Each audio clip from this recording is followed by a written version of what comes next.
إن الحمد لله نحمده ونستعينه ونستغفره ونعوذ بالله من شرور أنفسنا وسيئات أعمالنا. من يهده الله فلا مضل له ومن يضلله فلا هادي له، وأشهد أن لا إله إلا الله وحده لا شريك له، وأشهد أن محمدا عبده ورسوله. يا أيها الذين آمنوا اتقوا الله حق تقاته ولا تموتن إلا وأنتم مسلمون. يا أيها الناس اتقوا ربكم الذي خلقكم من نفس واحدة وخلق منها زوجها وبث منهما رجالا كثيرا ونساء، واتقوا الله الذي تساءلون به والأرحام إن الله كان عليكم رقيبا. يا أيها الذين آمنوا اتقوا الله وقولوا قولا سديدا يصلح لكم أعمالكم ويغفر لكم ذنوبكم، ومن يطع الله ورسوله فقد فاز فوزا عظيما. أما بعد، فإن أصدق الحديث كتاب الله، وأحسن الهدي هدي محمد صلى الله عليه وسلم، وشر الأمور محدثاتها، وكل محدثة بدعة، وكل بدعة ضلالة، وكل ضلالة في النار. أعوذ بالله السميع العليم من الشيطان الرجيم. بسم الله الرحمن الرحيم. قاف والقرآن المجيد بل عجبوا أن جاءهم منذر منهم فقال الكافرون هذا شيء عجيب، أإذا متنا وكنا ترابا ذلك رجع بعيد، قد علمنا ما تنقص الأرض منهم وعندنا كتاب حفيظ، بل كذبوا بالحق لما جاءهم فهم في أمر مريج. أفلم ينظروا إلى السماء فوقهم كيف بنيناها وزيناها وما لها من فروج، والأرض مددناها وألقينا فيها رواسي وأنبتنا فيها من كل زوج بهيج، تبصرة وذكرى لكل عبد منيب. ونزلنا من السماء ماء مباركا فأنبتنا به جنات وحب الحصيد، والنخل باسقات لها طلع نضيد، رزقا للعباد، وأحيينا به بلدة ميتا كذلك الخروج.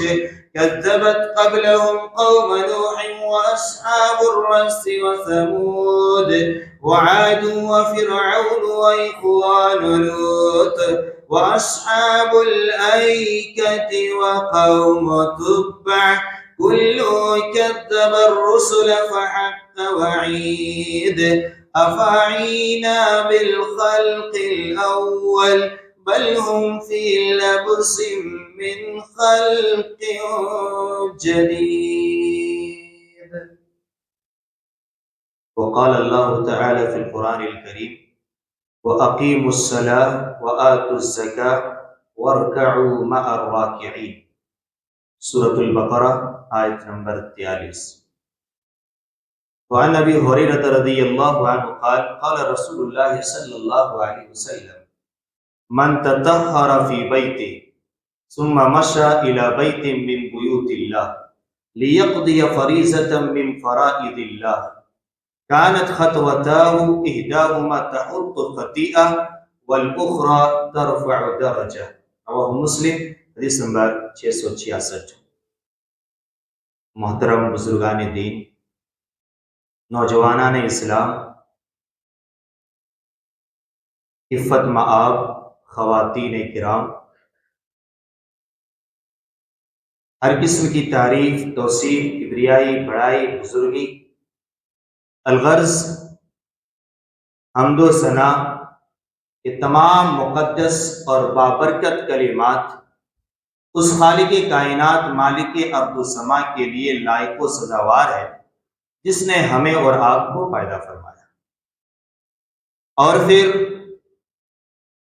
درود و سلام ہو اللہ کے تمام نبیوں، پیغمبروں، رسولوں پر، بالخصوص آخری نبی، ہمارے اور آپ کے دلوں کی بہار، آمینہ کے لال، امام الانبیاء والمرسلین، خاتم النبیین، احمد مصطفیٰ صلی اللہ علیہ وسلم۔ حاضرین جمعہ، آج آپ کی خدمت میں جو موضوع لے کر کے حاضر ہوا، موضوع بڑا سلگتا ہوا موضوع ہے اور بڑا ہی اہم ترین موضوع ہے۔ موضوع ہے نماز با جماعت سے دوری آخر کیوں؟ نماز با جماعت سے دوری آخر کیوں؟ شہادتین کے اقرار کے بعد، یعنی کلمہ توحید لا الہ الا اللہ اور کلمہ رسالت یعنی محمد الرسول اللہ کے اقرار کے بعد، ایک مسلمان کے لیے سب سے پہلے اور سب سے زیادہ جو چیز اہم اور ضروری ہے وہ ہے اسلام کا دوسرا بنیادی اور عظیم رکن، نماز کی ادائیگی۔ غور طلب بات یہ ہے کہ کلمہ شہادتین کے اقرار کے بعد سب سے پہلی چیز جو ہمارے اور آپ کے لیے ضروری ہے وہ ہے نماز۔ اور کل قیامت کے دن بندوں کے اعمال میں سے جس عمل کا سب سے پہلے محاسبہ کیا جائے گا، سب سے پہلے جس عمل کی گرفت کی جائے گی، وہ کوئی اور چیز نہیں بلکہ وہ ہے نماز۔ اور جہنمیوں کو جب جہنم میں ڈال دیا جائے گا اور اہل جنت ان سے پوچھیں گے ما سلککم فی سقر، تمہیں کس چیز نے جہنم میں ڈال دیا، تو ان کا سب سے پہلا جو جواب ہوگا لم نک من المصلین، ہم نمازی نہیں تھے۔ وہ یہ نہیں کہیں گے کہ ہم زکوٰۃ ادا نہیں کرتے تھے، وہ یہ نہیں کہیں گے کہ ہم حج اور عمرہ نہیں کیے تھے، وہ یہ نہیں کہیں گے کہ ہم نے فلاں فلاں حق ادا نہیں کیا تھا، وہ کہیں گے لم نکو من المصلین، ہم نمازی نہیں تھے۔ اور دوسرا مرتبہ جو اس کا جواب ہوگا وَلَمْ نَكُ نُطْعِمُ الْمِسْكِينَ، ہم مسکینوں کو کھانا نہیں دیا کرتے تھے۔ یعنی ایک تو حقوق اللہ کو ہم ادا نہیں کرتے تھے، اور دوسرا یہ ہے کہ ہم حقوق العباد کو بھی نظر انداز کیے ہوئے تھے۔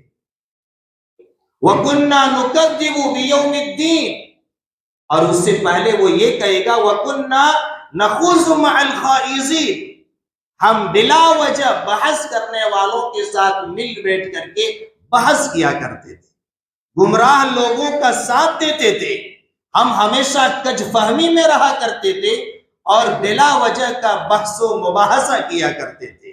وَكُنَّا نُكَذِّبُ بِيَوْمِ الدِّينِ، ہم قیامت کے دن کا انکار کیا کرتے تھے، اور انہی چار چیزوں میں ہم پڑے رہے حَتَّى أَتَانَا الْيَقِينَ، یہاں تک کہ ہماری موت آ گئی۔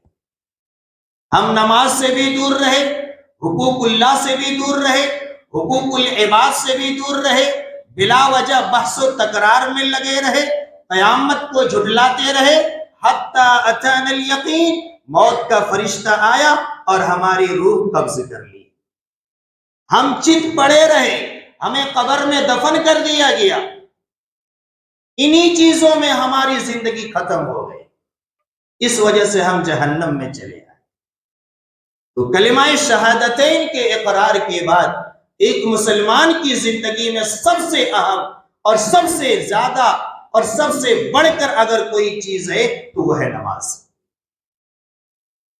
نماز کے بے شمار فوائد و ثمرات ہیں، اور ان کے بے شمار فوائد و ثمرات میں سے سب سے عظیم فائدہ یہ ہے کہ یہ نماز انسان کو کبھی بھی اس کے خالق سے دور نہیں کرتی، یہ نماز کبھی بھی انسان کو برائی تک نہیں لے جاتی، یہ نماز کبھی بھی انسان کو گناہ کی جانب نہیں لے جاتا، بلکہ یہ نماز انسان کو ہمہ وقت رب سے جوڑے رکھتی ہے، رب سے قریب کر کے رکھتی ہے، اور ہر طرح کے گناہوں اور بے حیائیوں کے کاموں سے وہ بچا رہتا ہے۔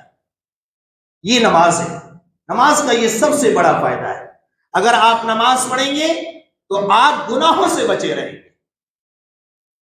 اب دیکھیں، جو دوائیاں ہم اور آپ کھاتے ہیں، ان دوائیوں میں سے بعض دوائیاں ایسی ہوتی ہیں جن کی تاثیر ہوتی ہے اور جن کی تاثیر ہمیں دکھائی بھی دیتی ہے، اس کے کھانے سے ہم صحت یاب بھی ہو جاتے ہیں، لیکن کب؟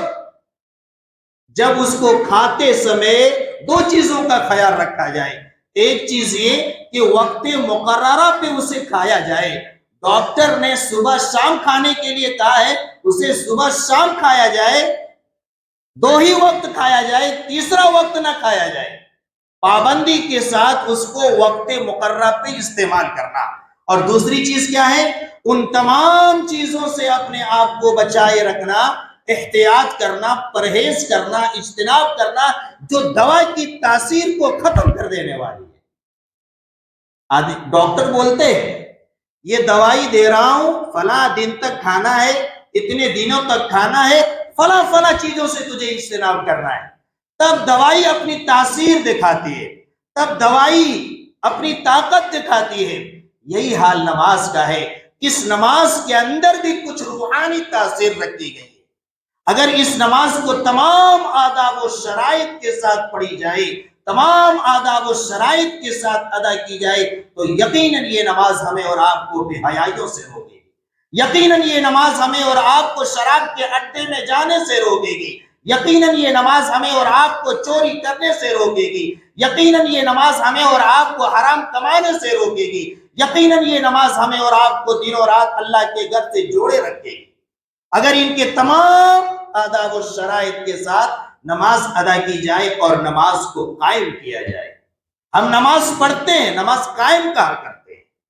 وَأَقِيمُوا الصَّلَاةَ، کہیں بھی یہ نہیں کہا کہ نماز پڑھو، کہا وَأَقِيمُوا الصَّلَاةَ، نماز قائم کرو، تمام آداب و شرائط کے ساتھ تم نماز کا اہتمام کرو۔ جب نماز پڑھو تو اخلاص کے ساتھ نماز پڑھو، جب نماز پڑھو تو ارکان صلاح کو اعتدال کے ساتھ تم ادا کرو، جب نماز پڑھو تو حاضر دماغی کے ساتھ نماز پڑھو، جب نماز پڑھو تو خشوع اور خضوع کے ساتھ نماز پڑھو، جب نماز پڑھو تو باجماعت نماز پڑھو۔ یہ ہے نماز کے آداب و شرائط۔ جو میں سر و سجدہ ہوا کبھی تو زمین سے آنے لگی صدا، تیرا دل تو ہے صنم آشنا، تجھے کیا ملے گا نماز میں۔ اللہ تعالیٰ نے بیان فرمایا وَأَقِمِ الصَّلَاةَ، لوگوں نماز قائم کرو، إِنَّ الصَّلَاةَ تَنْهَا عَنِ الْفَحْشَاءِ وَالْمُنكَرِ، یہ نماز انسان کو منکر سے، برائی سے، بے حیائی سے اور تمام طرح کی فحش کاموں سے روکتی ہے۔ سورہ بقرہ آیت نمبر 277 کے اندر اللہ سبحانہ وتعالی نے ایک آیت کریمہ کو لایا، اور اس آیت کریمہ سے پہلے آیت نمبر 276 اور اس آیت کریمہ کے بعد آیت نمبر 278 کے اندر سود کی حرمت اور اس کی مذمت کو اللہ سبحانہ وتعالی نے بیان فرمایا، لیکن بیچ میں اللہ سبحانہ وتعالی نے ایمان سے متعلق، ایمان کے تقاضوں سے متعلق آیت کریمہ کو لایا۔ ایک طرف سود کی حرمت کا بیان ہے، دوسری طرف بھی سود کی حرمت کا بیان ہے، بیچ میں ایمان والی آیت کریمہ کو لا کر کے اللہ رب العالمین ہمیں اور آپ کو کیا تعلیم دینا چاہتا ہے؟ اس آیت کریمہ کو لانے کا مقصد کیا ہے؟ اس آیت کریمہ کو لانے کا مقصد یہ ہے کہ یہ نماز انسان کو سود جیسے جرائم سے بھی روکنے والی ہے۔ ان الذين آمنوا وعملوا الصالحات واقاموا الصلاة وآتوا الزكاة لهم اجرهم عند ربهم ولا خوف عليهم ولا هم يحزنون۔ اور اس کے فوراً بعد اللہ تعالیٰ نے بیان فرمایا یا ایھا الذین آمنوا اتقوا اللہ وذروا ما بقی من الربا ان کنتم مؤمنین، اگر واقعتاً تم مومن ہو، ایمان کے تقاضوں کو پورا کرتے ہو، تو سود کو چھوڑو، سود سے اپنے آپ کو آزاد کرو، حرام خوری میں مت اترو اور سود خوری میں مت اترو. جو لوگ ایمان لائے، عمل صالح کیے، نماز قائم کیے، زکوٰۃ ادا کیے، لہم اجرہم عند ربہم، ان کا اجر ان کے رب کے پاس ہے. ولا خوف علیہم ولا ہم یحزنون، اور ان کے اوپر کوئی خوف نہیں ہوگا، نہ ہی کوئی غم اور اداسی ہوگی. تو یہ نماز ہے میرے عزیزوں، جو ہمیں اور آپ کو ہر طرح کے چھوٹے بڑے گناہوں سے روکنے والی ہے، بشرطے کہ ہم اور آپ اس نماز کو تمام آداب و شرائط کے ساتھ نماز پڑھیں. ورنہ کتنے ایسے داڑھی والے آپ کو ملیں گے، کتنے ایسے ٹوپی والے آپ کو ملیں گے، ادھر مسجد سے نکلتے ہیں اور کہیں اور جاتے ہیں، اور نشے میں چور ہو کر کے اپنے گھر پہنچتے ہیں، بال بچوں کو گالیاں دیتے ہیں، بیویوں کو مارتے ہیں، اور گھر کے امن و سکون کو ختم کر کے رکھ دیتے ہیں. تو کیوں نہیں ہم گناہوں سے آج بچ رہے ہیں؟ برائیوں سے کیوں نہیں بچ رہے جبکہ یہ نماز تو گناہ سے روکنے والی ہے؟ پتہ یہ چلا کہیں نہ کہیں ہماری نماز میں کمی ہے، کہیں نہ کہیں ہمارے صوم و صلات میں کمی ہے، کہیں نہ کہیں ہماری ایمان میں کمی ہے، جس کی وجہ سے آج ہم دن بدن گناہوں کے قریب جا رہے ہیں اور نیکیوں سے اپنے آپ کو دور رکھ رہے ہیں. سورہ مریم میں اللہ سبحانہ وتعالیٰ نے آیت نمبر 59 کے اندر بیان فرمایا، اور اس سے پہلے انبیاء علیہ السلام کی ایک لمبی فہرست ہے. یعنی اللہ سبحانہ وتعالیٰ نے اپنے نیک بندوں کے تذکرے کے بعد، اور ان نیک بندوں کی صفت اللہ سبحانہ وتعالیٰ نے بڑی پیاری صفت ہے، اذا تتلى علیہم آیات الرحمن خروا سجدا وبکیا. کہ رحمان کے بندے تو وہ ہیں، اللہ کے نیک بندے تو وہ ہیں، اللہ کے صالح بندے تو وہ ہیں، متقی اور پرہیزگار انسان تو وہ ہے. اذا تتلى علیہم آیات الرحمن، جب ان کے اوپر آیات رحمان کی تلاوت کی جاتی ہے تو وہ روتے ہوئے، گڑ گڑاتے ہوئے سجدے میں گر جاتے ہیں. انبیاء علیہ السلام اور نیک اور صالحین کے تذکرے کے بعد اللہ سبحانہ وتعالیٰ نے ہمارے اور آپ جیسے محرومین کا تذکرہ فرمایا ہے. اللہ تعالیٰ نے فرمایا فَخَلَفَ مِن بَعْدِهِمْ خَلْفٌ أَضَاعُوا الصَّلَاةَ، ان نیک لوگوں کے بعد، ان صالحین کے بعد کچھ ایسے ناخلف لوگ پیدا ہو گئے، اضاعوا الصلاة، جنہوں نے نماز کو ضائع کر دیا، واتبعوا الشہوات، خواہشات کے پیچھے پڑ گئے، خواہشات کے پیچھے لگ گئے اور نماز کو ضائع کر دیا. فَسَوْفَ يَلْقَوْنَ غَيًّا، اللہ تعالیٰ فرماتا ہے ان قریب ہلاکت، بربادی، تباہی اور ناکامی اس کا مقدر ہونے والا ہے.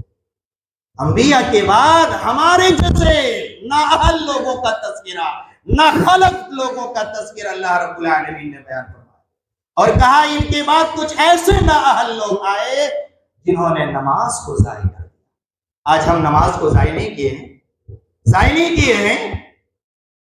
ہم جمعہ میں مسجد کو بھر سکتے ہیں، 5 وقت کیوں نہیں بھر سکتے ہیں؟ کیوں نہیں بھر سکتے ہیں؟ نہیں بھر رہے، اس کا مطلب کیا ہے؟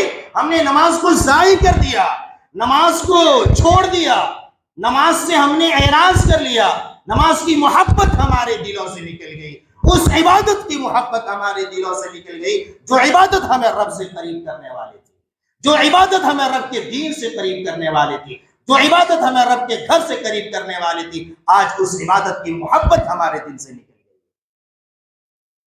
جس روز یہ مسجدیں بھر جائے گی 5 وقت کی نمازوں میں نا، اللہ رب العالمین کی رحمتوں کو آپ اپنی آنکھوں سے دیکھیں گے. تمام طرح کی پریشانیاں انشاءاللہ دور ہو جائیں گی.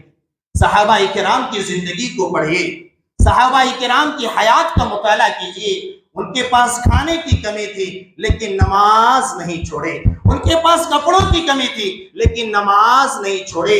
اس زمانے میں مسجدیں پکی نہیں تھی، کچی تھی، لیکن نماز با جماعت انہوں نے نہیں چھوڑی. مدینے میں اگر کسی صاحب کا گھر سب سے دور تھا تو وہ ایک انصاری شخص کا گھر سب سے دور تھا.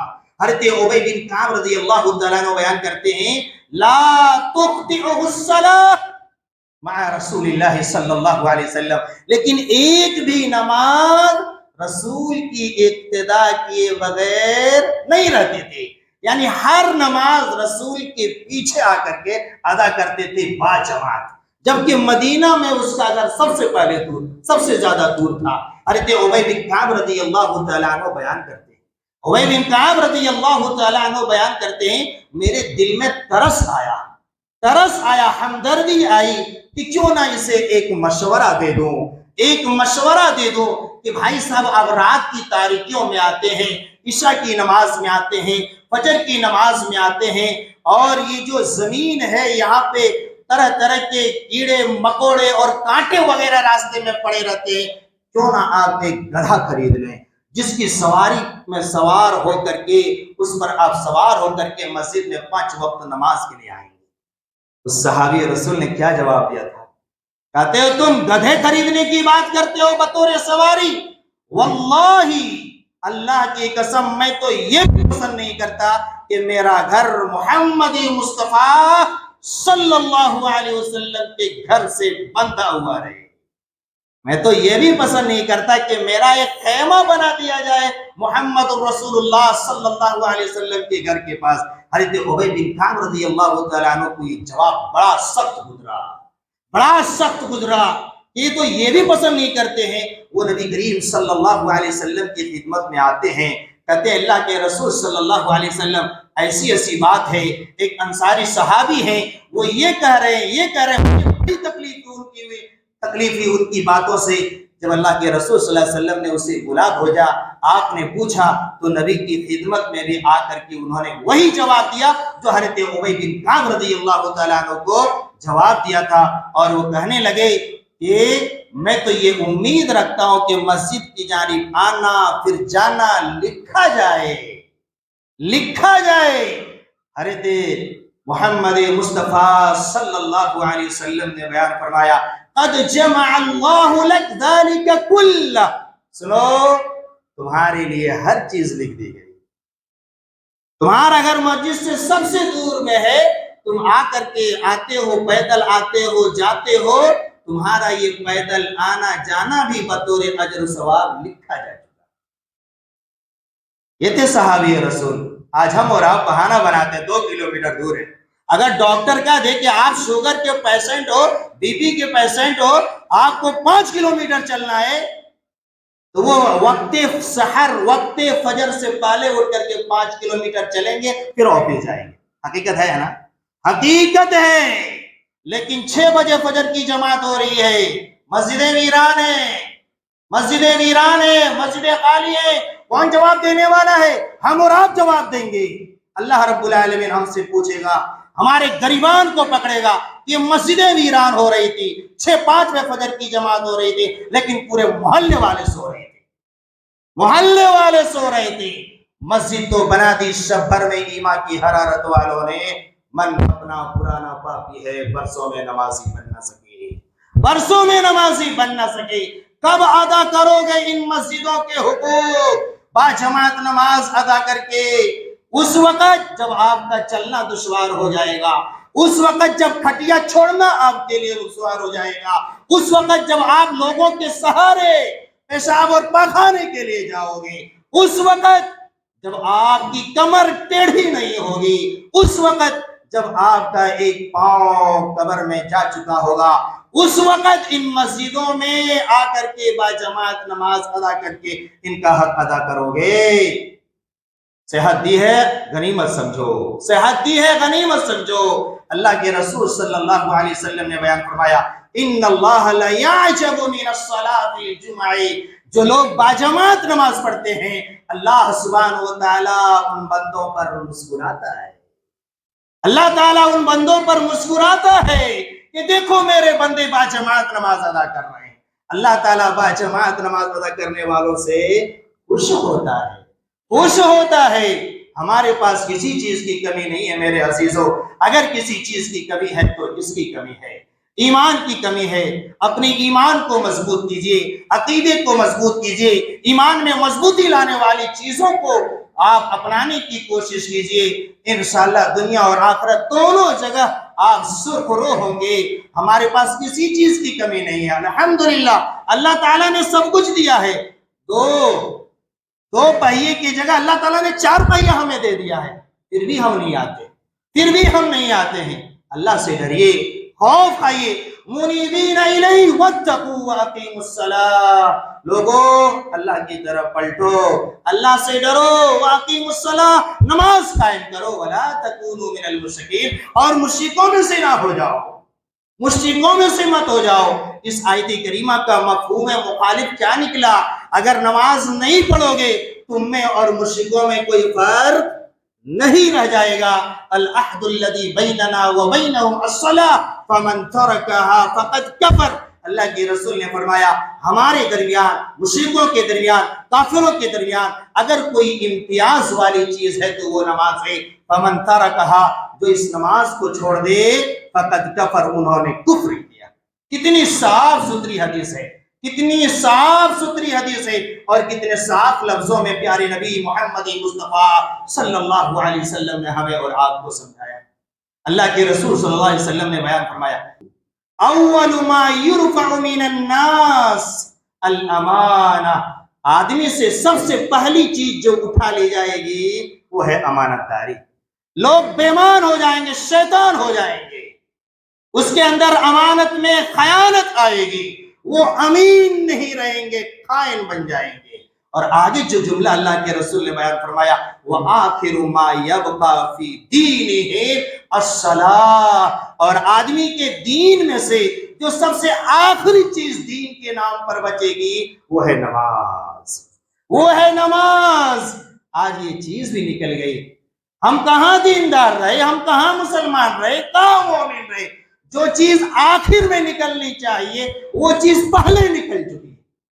الصلاۃ الصلاۃ وما ملکت ایمانکم، اللہ کے رسول نے آخری جملے جو اپنی زبان سے ادا کیے، مرض الموت کے وقت آپ اس دنیا کو چھوڑنے والے تھے، عالم بقا کی جانب روانہ ہونے والے تھے، رب کے پیارے ہونے والے تھے، آپ نے یہی تو کہا تھا الصلاۃ الصلاۃ وما ملکت ایمانکم، لوگوں نماز کا خیال رکھنا، لوگوں نماز کا خیال رکھنا، نماز اپنی زندگی سے مت جانے دینا، اور اپنے ماتحتوں کے ساتھ اچھا برتاؤ کرنا۔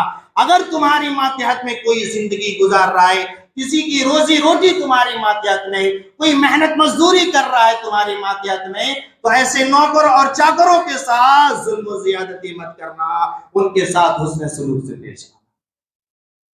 حضرت ابو ہریرہ رضی اللہ تعالیٰ عنہ بیان کرتے ہیں، صحیح بخاری کی حدیث کے الفاظ، حدیث نمبر 442، لقد رأيت 70 من اصحاب الصفہ، لقد رأيت 70 من اصحاب الصفہ، ہم نے اصحاب صفہ میں سے 70 اصحاب صفہ کو اپنی آنکھوں سے دیکھا۔ کون کہہ رہے ہیں؟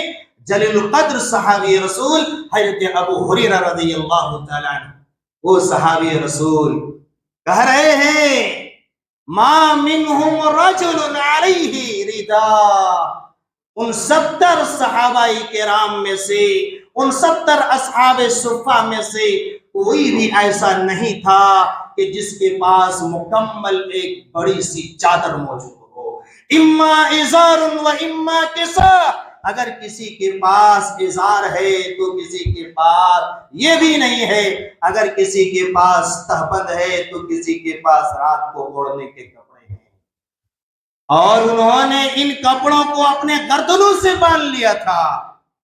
کسی کا کپڑا نصف پنڈلی تک آتا تو کسی کا کپڑا ٹخنے تک آتا، اور وہ اپنے کپڑوں کو پکڑے ہوئے ہوتے، اپنے کپڑوں کو پکڑے ہوئے ہوتے تھے۔ کیوں؟ کہ کہیں ایسا نہ ہو کہ ہم برہنہ ہو جائیں۔ لیکن اصحاب صفہ نے ایک کپڑے میں نماز ادا کی، زندگی گزار دی، نماز اپنی زندگی سے جانے نہیں دیا۔ اور تو اور میرے عزیزو، ہم قربان جائیں صحابہ کرام کے ایمان پر، پوری زندگی فقر و فاقہ کی زندگی گزاری، پوری زندگی تنگ دستی میں گزاری، اور جب اس دنیا سے گئے تب بھی کفن بھی پورا نصیب نہیں ہوا، کفن بھی پورا نصیب نہیں ہوا۔ آج ہم اور آپ دن میں ایک نہیں 2 جوڑے تبدیل کرتے ہیں، 2 نہیں 3 جوڑے تبدیل کرتے ہیں، اور اگر کہیں پارٹی آ جائے تو نہ جانے ان پارٹیوں میں مرد تو مرد، خواتین بھی الگ الگ جوڑے استعمال کرتی ہے. یہ ہلدی کے لیے ہے، یہ منگنی کے لیے ہے، یہ دکھائی کے لیے ہے، یہ انگوٹھی کے لیے ہے، یہ فلاں رسم کے لیے ہے، یہ فلاں تقریب کے لیے ہے. لیکن صحابہ کرام کی زندگی وہ رہی جب گئے اس دنیا سے پورا کفن بھی نصیب نہیں ہوا. حضرت خباب رضی اللہ تعالیٰ عنہ بیان کرتے ہیں جنگ احد میں حضرت مصعب بن عمیر رضی اللہ تعالیٰ عنہ شہید کر دیے جاتے ہیں. حضرت مصعب رضی اللہ تعالیٰ عنہ شہید کر دیے جاتے ہیں اور کہتے ہیں کہ ہم لوگوں نے اس کے کفن کے لیے ایک چادر پائی جو چادر اتنی بڑی نہیں تھی. اذا غطینا رأسہ خرجت رجلا، ہم اس کے سر مبارک کو ڈھانکتے پاؤں کھل جاتا، پاؤں کو ڈھانکتے سر کھل جاتا. اللہ کے رسول صلی اللہ علیہ وسلم نے یہ کیفیت دیکھ کر کے، یہ منظر دیکھ کر کے ہمیں حکم دیا کہ لوگوں، اے میرے صحابہ، مصعب بن عمیر کے سر مبارک کو ڈھال دو، ڈھانک دو اور ان کے پاؤں میں اذخر گھاس رکھ دو. اذخر گھاس لے کر کے اس دنیا سے گئے. پورا کپڑا بھی نصیب نہیں ہوا، پورا کپڑا بھی نصیب نہیں ہوا. آج ہمارے پاس کس چیز کی کمی ہے؟ اس چیز کی کمی ہے جو مسجدیں ویران ہو رہی ہیں، نماز با جماعت سے ہم بھاگ رہے ہیں. اللہ کے رسول صلی اللہ علیہ وسلم کے پاس ایک نابینا صحابی آتے ہیں جس کی روشنی ہی نہیں ہے، جس کی آنکھ تو ہے، دیکھنے کی صلاحیت اس میں نہیں ہے، آنکھ کی بینائی جا چکی ہے. کہتے ہیں اللہ کے رسول صلی اللہ علیہ وسلم انہ لیس لی قائد یقودنی الی المسجد، میرے پاس کوئی نائب بھی نہیں ہے، کوئی دوسرا انسان بھی نہیں ہے جو مسجد تک مجھے پکڑ کر لے کر کے جائے، کیونکہ میں اگر چلوں گا تو ٹھوکر کھا جاؤں گا، ادھر گروں گا ادھر گروں گا. مجھے رخصت دے دیجئے کہ میں گھر میں نماز پڑھ لوں، میں گھر میں نماز پڑھ لوں. اللہ کے رسول نے رخصت بھی دے دی. فرخص لہ، لیکن جب وہ پلٹے جانے لگے اللہ کے رسول نے فرمایا هل تسمع النداء هل تسمع النداء، اے نابینا سنو، کیا آذان کی آواز پہنچتی ہے؟ آذان سنتے ہو، کان سے تو بہرے نہیں ہو، آنکھ سے نابینا ہو، کان سے تو بہرے نہیں ہو. کہتے نام فعجب، ہم سنتے ہیں. آپ نے فرمایا جب سنتے ہو مسجد جاؤ، جب سنتے ہو مسجد جاؤ، میں تمہارے لیے رخصت نہیں پاتا. ہم قربان جائے عبداللہ بن مسعود رضی اللہ تعالی عنہ کے اس فتوے پر کہ انہوں نے کہا تھا، صحیح مسلم کی حدیث کے الفاظ ہیں، حدیث نمبر 654، من سرہ ان یلقى اللہ غدا مسلما. اے مسلمان بھائیو سنو عبداللہ بن مسعود رضی اللہ تعالی عنہ کا فتویٰ. اور جو لوگ اپنے گھروں میں نماز پڑھتے ہیں بغیر کسی شرعی عذر کے، بغیر کسی معقول عذر کے، آج سے وہ توبہ کریں، انشاءاللہ ہر 5 وقت کی نماز میں ہم مسجد میں آئیں گے. عبداللہ بن مسعود رضی اللہ تعالیٰ عنہ کا فتویٰ ہے من سرہ ان یلقى اللہ غدا مسلما، جسے یہ پسند ہو، جسے یہ پسند ہو کہ کل قیامت کے دن رب کائنات کے سامنے وہ حاضر ہو مسلمان کی حالت میں، مومن کی حالت میں، نیک ہو کر کے حاضر رہنا جسے پسند ہو. کہتے ہیں فَلْيُحَافِظْ عَلَىٰ هَٰؤُلَاءِ الصَّلَوَاتِ حَيْثُ يُنَادَ بِهِنَّ، ان 5 وقت کی نماز کے لیے جہاں سے آواز دی جاتی ہے حَيَّ عَلَى الصَّلَاةِ حَيَّ عَلَى الْفَلَاحِ الصَّلَاةُ خَيْرٌ مِّنَ النَّوْمِ، آؤ کامیابی کی طرف، آؤ نماز کی طرف، یہ نماز نیند سے بہتر ہے. وہاں جا کر کے اسے چاہیے کہ باجماعت نماز ادا کریں، باجماعت نماز ادا کریں. مزید عبداللہ بن مسعود رضی اللہ تعالیٰ عنہ بیان کرتے ہیں لوگوں سنو فَإِنَّ اللَّهَ شَرْعَ لِنَبِيِّكُمْ سُنَنَ الْهُدَى، اللہ سبحانہ وتعالیٰ نے تمہارے نبی کے لیے ہدایت کے راستے بتلائے ہیں، ہدایت کے طریقے بتلائے ہیں، ہدایت کی راہیں تجویز کی ہیں. وَإِنَّهُنَّ مِن سُنَنِ الْهُدَى، اور 5 وقت کی نمازوں کو باجماعت مسجد میں ادا کرنا یہ ہدایت کی پختہ راہوں میں سے ایک راہ ہے.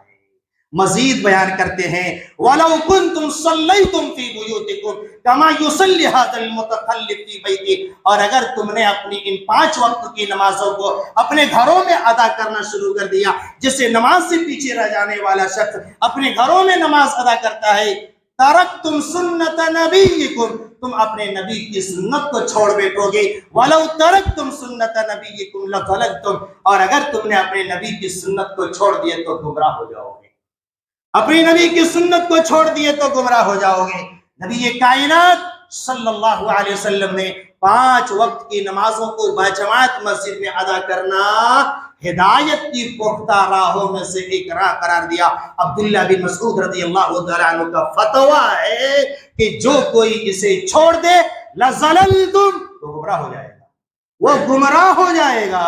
یہی عبداللہ بن مسعود رضی اللہ تعالیٰ عنہ ہے جس کے فضائل و مناقب میں ہمارے نبی محمد مصطفیٰ صلی اللہ علیہ وسلم نے ایک موقع سے کہا تھا، جب وہ نبی کے لیے ایک مسواک توڑنے کی غرض سے پیلو یعنی مسواک کے درخت میں چڑھے، وہ پتلے دبلے تھے، جدھر ہوا چلتی ادھر ان کا رخ ہو جاتا، جھل جاتا، لوگ دیکھ کر کے ہنسنے لگے کہ جدھر ہوا چل رہی ہے ادھر ابن مسعود جھک جا رہے ہیں، دیکھ کر کے ہنسنے لگے۔ آپ نے پوچھا مما تضحکون، مما تضحکون، کیوں ہنس رہے ہو میرے صحابہ؟ اللہ کے رسول دیکھیے من دقت ساقی، کتنی پتلی پتلی پنڈلیاں ہیں، کتنی پتلی پتلی پنڈلیاں ہیں، جدھر ہوا چلتی ادھر یہ جھک جاتے ہیں۔ اللہ کے رسول نے قسم کھا کر کے ایک جملہ بیان فرمایا جو نوٹ کرنے والی چیز ہے، والذی نفسی بیدہ لہما اسقل فی المیزان من احد، تم ابن مسعود کی پتلی پتلی پنڈلیوں میں مت ہنسو، یہ پتلی پتلی پنڈلیاں احد پہاڑ سے بھی زیادہ وزنی ہوں گے میزان میں، جب تولے جائیں گے تو ان کی پتلی پتلی پنڈلیاں احد پہاڑ سے بھی زیادہ وزنی ہوں گے۔ یہ عبداللہ بن مسعود کا فتویٰ جو میں آپ کو بتایا، لَزَلَلْتُمْ، اگر تم نے باجماعت نماز کو ترک کر دیا تو گمراہ ہو جاؤ گے، گمراہ ہو جاؤ گے۔ اور عبداللہ بن مسعود بیان کرتے ہیں مزید کہ عہد رسالت میں وہی شخص نماز باجماعت سے پیچھے رہا کرتا تھا الا منافق، جو خالص منافق ہوا کرتا، خالص منافق ہوا کرتا۔ ہمارے نبی محمد مصطفیٰ صلی اللہ علیہ وسلم جب اس بیماری میں مبتلا ہوئی جس بیماری میں آپ کی وفات ہو گئی، آپ کی وفات ہو گئی، جب آپ کے اندر نماز پڑھانے کی سکت نہیں رہ گئی، آپ نے ایک فیصلہ صادر فرمایا، مرو ابا بکر فلیصلی بالناس، لوگوں ابو بکر کو حکم دو وہ تم لوگوں کو باجماعت نماز پڑھائیں گے۔ آپ سے کہا گیا اللہ کے رسول وہ اتنے نرم دل انسان ہیں کہ آپ کے مقام پر جب وہ کھڑے ہوں گے وہ رو پڑیں گے اور شدت غم میں وہ نماز نہیں پڑھا سکیں گے۔ آپ نے پھر فرمایا میں تم لوگوں کو حکم دیتا ہوں کہ ابو بکر کو کہو وہ جا کر کے تم لوگوں کو باجماعت نماز پڑھائے۔ دوبارہ بھی یہی جواب ملا، تیسری مرتبہ بھی آپ نے حکم دیا، تیسری مرتبہ بھی وہی جواب دیا، چوتھے مرتبہ میں آپ نے فرمایا انکن صواحب یوسف، تم لوگ یوسف علیہ السلام والی کے ساتھ والی عورتوں کی طرح ہو، تم لوگ یوسف علیہ السلام کے ساتھ والی عورتوں کی طرح ہو، دل میں کچھ اور رکھتے ہو زبان سے کچھ اور اظہار کرتے ہو، دل میں کچھ اور رکھتے ہو زبان سے کچھ اور اظہار کرتے ہو۔ میں کہہ رہا ہوں ابو بکر کو آگے بڑھاؤ تم لوگوں کو نماز پڑھائے۔ ابو بکر آگے بڑھے، نماز پڑھانا شروع کیے۔ جب آپ کی بیماری میں کچھ افاقہ ہوا، آپ 2 آدمی کے سہارے مسجد پہنچنے کی کوشش میں ہو گئے اور مسجد کی جانب نکل پڑے، مسجد میں پہنچ گئے۔ اما عائشہ صدیقہ رضی اللہ تعالی عنہا بیان کرتی ہیں اسود کو یہ واقعہ سناتے ہوئے، رضی اللہ تعالیٰ عنہ کو یہ واقعہ سناتے ہوئے، کأنی انظر رجلی تخطان من الوجع، گویا میں اب بھی دیکھ رہا ہوں کہ محمد مصطفیٰ صلی اللہ علیہ وسلم کے قدم مبارک زمین سے گھسٹتے ہوئے جا رہا تھا، زمین سے گھسٹتے ہوئے جا رہا تھا، زمین سے لڑکھڑاتے ہوئے جا رہا تھا، قدم صحیح سے رکھا نہیں جا رہا تھا، لیکن 2 آدمیوں کے سہارے مسجد میں پہنچے، ابو بکر کے سامنے بغل میں کھڑے بیٹھ گئے اور نماز پڑھانے لگے۔ ابو بکر ان کی ابتدا میں نماز پڑھنے لگے اور سارے مصلیان ابو بکر کی ابتدا میں نماز پڑھنے لگے۔ اللہ تعالیٰ سے دعا ہے یا اللہ ہم سبوں کو پک کے سچے نمازی بننے والا بنا۔